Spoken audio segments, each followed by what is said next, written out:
আজকে আমরা চ্যাপ্টার 6 আলোচনা করব। অর্থনীতি বিষয়ে বাংলাদেশের বর্তমান প্রবাসী আয় জিডিপির কত?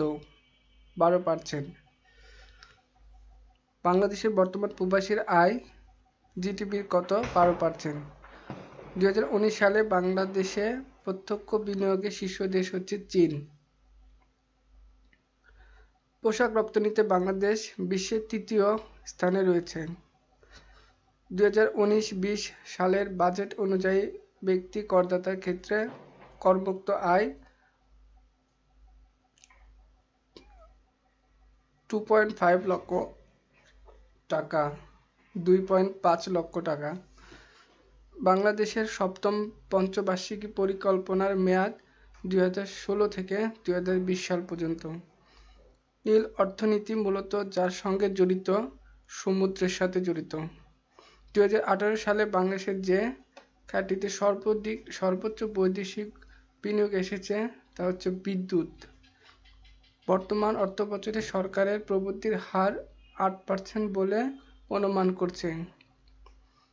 বাংলাদেশের বৈদেশিক মুদ্রার আয়ের প্রধান খাত হচ্ছে তৈরি পোশাক। 2019-2020 অর্থবছরে বাংলাদেশ সরকারের জাতীয় বাজেটের আকার হলো 5,23,190 কোটি টাকা। অর্থনৈতিক সমীক্ষা 2019 সালে বাংলাদেশের মাথাপিছু জিডিপির পরিমাণ মার্কিন ডলারে 1,827 মার্কিন ডলার। বাংলাদেশের প্রথম অগ্রাধিকারমূলক বাণিজ্য চুক্তি এটা ভুটানের সঙ্গে। বাংলাদেশে প্রথমবারের মতো প্রফেশনাল ট্রাস্ট এগ্রিমেন্ট স্বাক্ষর করেছে ভুটানের সাথে। বাংলাদেশের মন্ত্রিসভা অনুমোদন দেয় 14 সেপ্টেম্বর 2020-এ।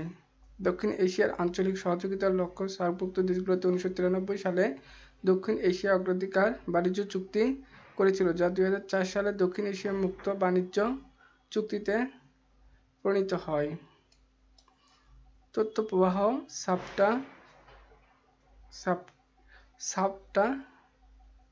সাপটা পূর্ণ নাম south Asian free trust area professional training agreement. ক্ষেত্র দক্ষিণ এশিয়ার মুক্ত বাণিজ্য চুক্তি। সার্ক অগ্রাধিকার বাণিজ্য ব্যবস্থা সার্ক দেশগুলোর বাণিজ্য ঘাটতি উৎপত্তি, পণ্য ক্ষেত্রে বৈষম্য নিরসন ও শুল্ক সুবিধা প্রাপ্তি। সদস্য সার্কের 8টি সদস্য রাষ্ট্র। চুক্তি সই হয় 6 জুন 2004 সালে ইসলামাবাদ, পাকিস্তান। চ্যাপ্টার শুরু হয় 11 এপ্রিল 1993 সালে ঢাকাতে। কার্যকর করা হয় 1 জুলাই 2006 থেকে আর চ্যাপ্টার 8 ডিসেম্বর 1995 সাল থেকে। কার্যকর হলে বাংলাদেশ ভুটানকে আরও 16টি নতুন পণ্য সুবিধা দেবে এবং বাংলাদেশ ভুটানের কাছ থেকে শতাধিক পণ্য শুল্ক সুবিধা পাবে।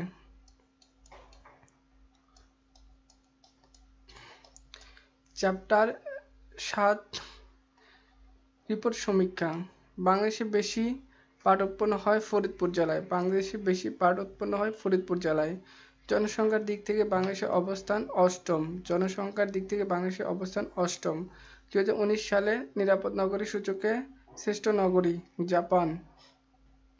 গ্লোবাল ডেমোক্রেসি র্যাঙ্কিং 2019 সালের সূচকে বাংলাদেশের অবস্থান 80তম। 2019 সালে 189টি দেশের মধ্যে বাংলাদেশের মানব উন্নয়ন সূচক 135তম। 2019 সালের বৈশ্বিক শান্তি সূচকে শীর্ষ দেশ আইসল্যান্ড।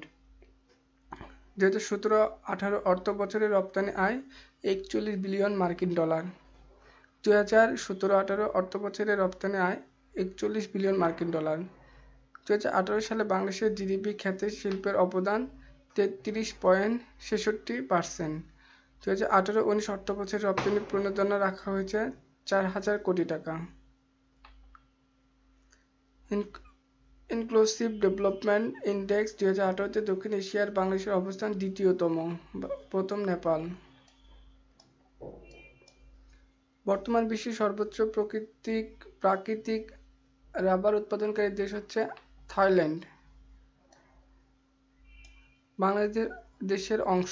বাংলাদেশ অংশ জাতিসংঘ শান্তিরক্ষা মিশন আন্তর্জাতিক অঙ্গনে বিশ্ব শান্তি প্রতিষ্ঠার লক্ষ্যে জাতিসংঘ শান্তিরক্ষা মিশন প্রতিষ্ঠা করা হয় 1945 সালে।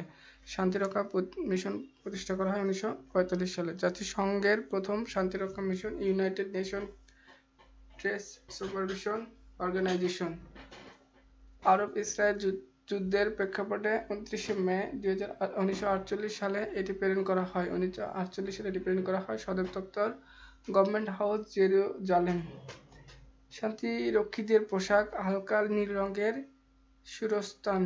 এই দেশে শান্তিরক্ষা বাহিনী ব্লু ব্রেড নামে পরিচিত। আন্তর্জাতিক জাতিসংঘ শান্তিরক্ষী দিবস 29 মে। বর্তমানে শান্তিরক্ষা মিশনে সৈন্য প্রেরণকারীর দিক থেকে শীর্ষ দেশ হচ্ছে বাংলাদেশ।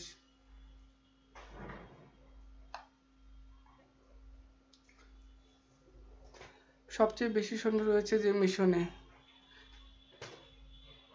আনমিস বা United nation mission of south Sudan 13,974 জন। বর্তমানে বিশ্বের শান্তি প্রতিষ্ঠার 13টি শান্তিরক্ষা মিশনের কার্যক্রম চলমান রয়েছে। বর্তমানে জাতিসংঘের 13টি মিশনের মধ্যে 9টি মিশনে বাংলাদেশের সৈন্যরা কর্মরত রয়েছে। সর্বশেষ হালনাগাদ 12 অক্টোবর 2020 সাল পর্যন্ত উপরোক্ত তথ্যগুলো প্রতি মাস পরপরই পরিবর্তন হয়, তাই পরীক্ষার পূর্বে সর্বশেষ তথ্যটি হালনাগাদ সরাসরি দেখতে পারবেন।